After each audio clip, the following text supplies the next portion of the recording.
Hi ಎಲ್ಲ ಹೇಗಿದ್ದೀರಿ? ಚೆನ್ನಾಗಿದ್ದೀರಿ ಅಂತ ಭಾವಿಸ್ತಾ ಇವತ್ತೊಂದು ಟೇಸ್ಟಿಯಾದ ಎಗ್ ರೋಸ್ಟ್ ಮಾಡೋಣ.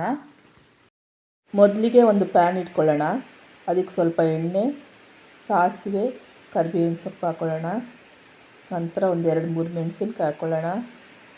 ನಂತರ ಈರುಳ್ಳಿ ಹಾಕ್ಕೊಳ್ಳೋಣ. ಒಂದು 2 ಈರುಳ್ಳಿ ಕಟ್ ಮಾಡ್ಕೊಂಡಿದ್ದೀನಿ. ಹಾಕ್ಕೊಂಡು ಚೆನ್ನಾಗಿ ಹುರ್ಕೊಳ್ಳೋಣ. ಅದನ್ನು ಸ್ವಲ್ಪ ಫ್ರೈ ಆಗಬೇಕು.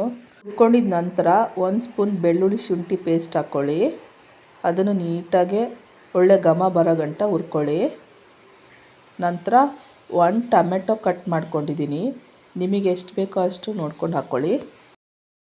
ಸ್ವಲ್ಪ ಹುರ್ಕೊಂಡು ಸ್ವಲ್ಪ ಖಾರದ ಪುಡಿ ಹಾಕ್ಕೊಳ್ಳಿ. ಸ್ವಲ್ಪ ಪೆಪ್ಪರ್ ಪುಡಿ ನೋಡ್ಕೊಂಡು ಹಾಕ್ಕೊಳ್ಳಿ. ನಿಮಗೆ ಖಾರಕ್ಕೆ ಎಷ್ಟು ಬೇಕೋ ಅಷ್ಟು ಹಾಕ್ಕೊಳ್ಳಿ. ನಾನೊಂದು ಅರ್ಧ ಸ್ಪೂನ್ ಹಾಕಿದ್ದೀನಿ.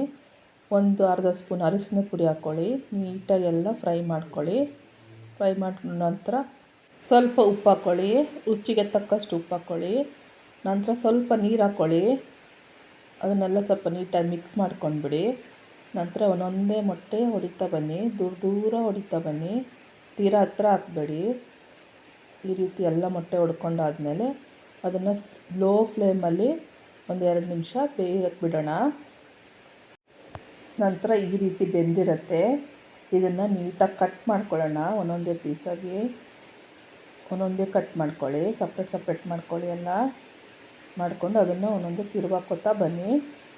ನೀಟಾಗಿ ಒಂದೊಂದೇ ಈ ಥರ ನೀಟಾಗಿ ತಿರುವಾಕೊಳ್ಳಿ. ನೀಟಾಗಿ ಈ ಥರ ಪ್ರೆಸ್ ಮಾಡ್ಕೋತಾ ಬನ್ನಿ. ಅದನ್ನು ಒಳಗೆಲ್ಲ ನೀಟಾಗಿ ಬಾಯ್ಲ್ ಆಗಬೇಕು. ಈಗ ಸ್ಪೈಸಿ ಪೆಪ್ಪರ್ ಎಗ್ ರೋಸ್ಟ್ ರೆಡಿಯಾಗಿದೆ. ಈ ವಿಡಿಯೋ ನಿಮಗೆಲ್ಲ ಇಷ್ಟ ಆಗಿದ್ರೆ ಲೈಕ್ ಮಾಡಿ, ಶೇರ್ ಮಾಡಿ, ಸಬ್ಸ್ಕ್ರೈಬ್ ಮಾಡಿ. Thank you for watching.